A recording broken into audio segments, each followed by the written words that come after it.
So this is a full case study how to generate each fashion store over 1.7 million in revenue in just under 6 months basically.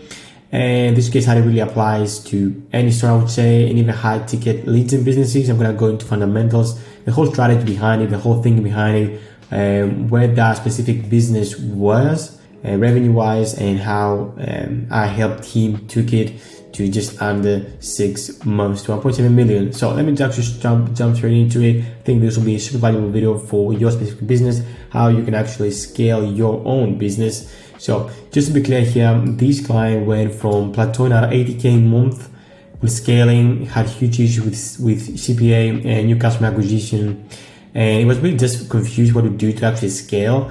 And to be honest, it wasn't really sure what to actually focus on. Might be TikTok, might be Meta, it might be Google. The end result was scaling this brand to 250K a month profitably, expanding on TikTok, lower each customer acquisition cost, and all in all, was much more confident in scaling after that. After we have all these places together, this is a screenshot of the account, of the actual results. First of all, just where am I actually credible to actually showing you this. Actually growth consultant, over $20 million in sales. Spending actively each month 500K in adspend and overseen much more than that, working house in multiple 7-figure agents as well as an 8-figure store. I'm a senior media buyer. Point being, I'm seeing a lot of data. This is why actually I'm somewhat credible to actually show you this.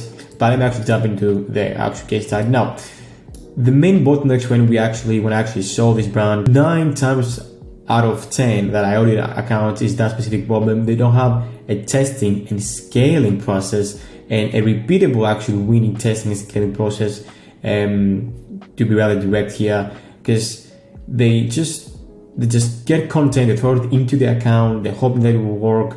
Some things work, they don't iterate. It's just there's not actually a process behind testing and scaling, and really just scaling your business with predictability. Second of all, big thing, account structure. They were using outdated 2019-18 strategies, duplicating one ad group 20 times, having like just single interest targeting, and so on and so forth. The big fundamental problems in terms of account structure, and those like key. Once we just implemented like the right account structure, it was just night and day difference.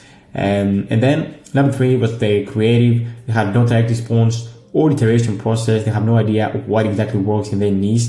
To be fair, they had great high quality photography content, so that really helped, but that actually didn't help from a direct response structure and sales standpoint, because it wasn't really driving any point home, wasn't showcasing the unique selling points of the brand, so on and so forth. So that was the main 3 bottlenecks. And just to be clear, 99% as I said of the accounts that I audited, they have these 3 main bottlenecks. So super key. If you have one of those, or think if you have one of those, we're gonna tackle them in this video. As I said, the huge thing was the no repeatable winning and testing scaling system. So once this was implemented and communicated to the actual client, it just scaled this business basically. So here how it looks, here how it actually looks from a top level standpoint. So you can have a look.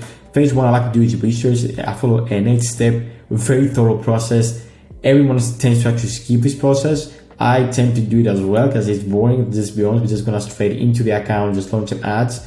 But if you know what's your ideal customer, who you're speaking to, and more importantly, which part of the funnel you're actually targeting, you don't really have no idea about how you go approach the creative on your account, and really just speaking to your customers. Because yeah, we do have ads, but on the other side of the screen is just a customer there, so we need to really speak to them. That's phase 1. Phase 2, we do message testing using a single ad variable isolation method. So we isolate each variable to make clear hypothesis of what's working and what's not. Phase 3, we take those hypotheses, we put it into creative testing, and this is like super secret sauce. And this is how you really just end the creative testing roller coaster that I'm seeing way too many times. People just, brands and businesses just, they know they want creative, they get creatives, and then they either don't work because they just ask random creative, or they do work and they just don't know how to keep this up. So creative testing, we analyze the bottlenecks after we have already found the message testing, the winning message, and we just test different hooks and different slide edits. We're going deep into the winning ad formula rather than just wide and getting new creatives. This is super key. You need to contain one ad into 50 and 100 And this is how you really scale with predictability. Because after a point, like the missing link, I think people have just been so disconnected about the winning ad formula. So they're just throwing new ads. They don't have idea how they're actually going to approach that. So number 4 is the fun part, scaling, that we actually all want to go through.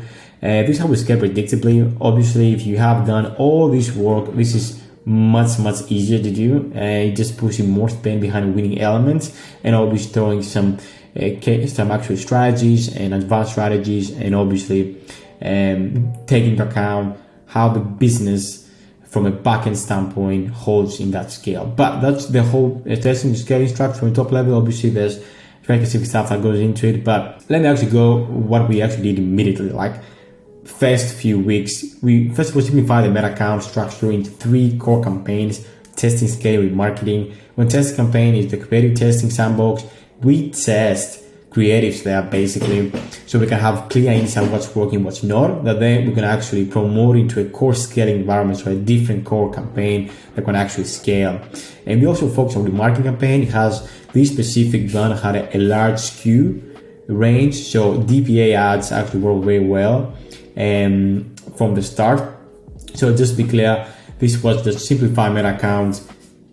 I think the client has like 6 or 7 like campaigns before that, so it really made an instant impact on results, because you don't really let Facebook do the work here, to be honest.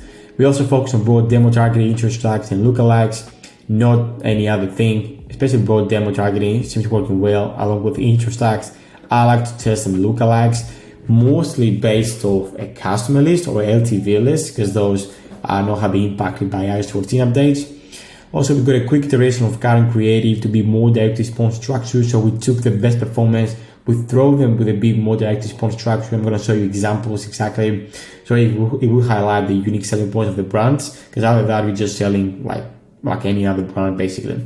Also brief UGC and lifestyle videos, which is very working very well. From a niche fashion brand standpoint, people really want to feel how they will be perceived by actually wearing and how they're going to look. It's much more like lifestyle product, but UGC works well 9 times out of 10, to be honest. Here are some examples. It's not for that brand obviously specifically, it's just more what I mean by the direct response structure, really showcasing the unique selling point. This is actually a UGC type of creative, which basically just showcasing different outfits, but you can see it really showcases unique selling points, not just a static. Let me actually guide you through some more examples in terms of videos. It can really be from a UGC standpoint. You have a comment reply here. It's really fast paced, 2-3 seconds, interchanging, showcasing the program, the actual product and stuff. And so these are just some examples that you can actually use and take from my experience. But yeah, so far 30 days to 45 days in, I would say we have like a much better account structure. We have briefed some creative specifically after we've done research, we've identified, and we progress through the testing system that I just discovered. We're around the phase that we do creative testing. And again, we have identified a few winning concepts and researched new angles through Foreplay. Foreplay is an awesome tool. I'm not affiliated at all, but it's an awesome tool we use every day on my clients as well as the different agents I work with. It's just a huge ad library, so you can see winning ads from different brands basically. So we focus on winning ad formula, super key, important note. Go deep on the winning ad formula around the wide. We also started to transition into some audience testing, because we're looking to scale in the next 30 to 40 days there. So we just want to identify a couple more broad enough audiences that we can actually scale into. So let me go straight into what's happening next. So 6 day plus in, we started to scale to 3K a day profitably.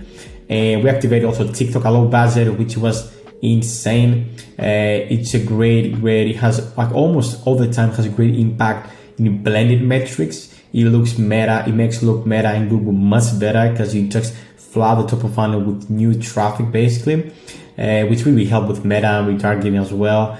And we prepare some of that TikTok content specifically to meta, which works also very well with also specifically reels and stories placements, but also just formatting to 4x5 as well. Then we reached around 250K a month, spending just under 80K a month. So that's around 3 ROAS blended, which in that case was really profitable for that specific brand in a huge scale.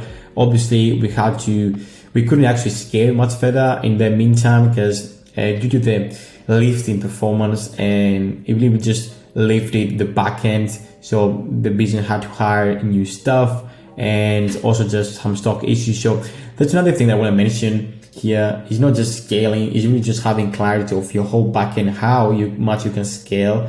Because obviously it would be easy for me as a marketer or as a consultant here, to be honest, to just spend like from 3 to 4K or 5K once we have the winning formula down.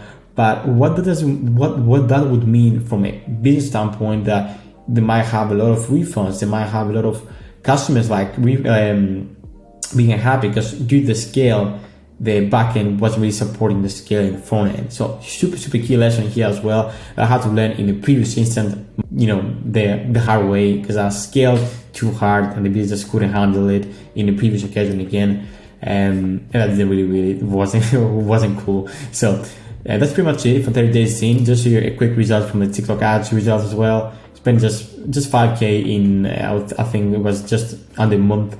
16 CPA, actually very good CPA, much better than like that Facebook, but at lower scale. And yeah, really flattered.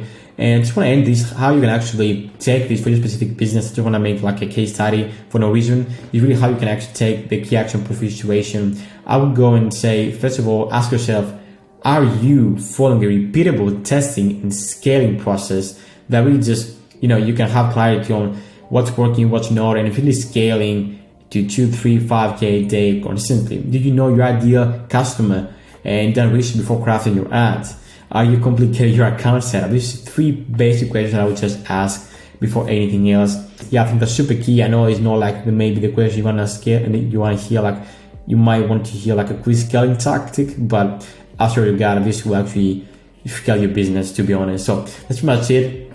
I hope you enjoyed this video. If you need any further help or you want more support, there will be some links in the description that might be useful for you, and depending on when you're actually watching this video. But thanks a lot, and if you have any questions, let me know in the comments as well, and hope you have a good day.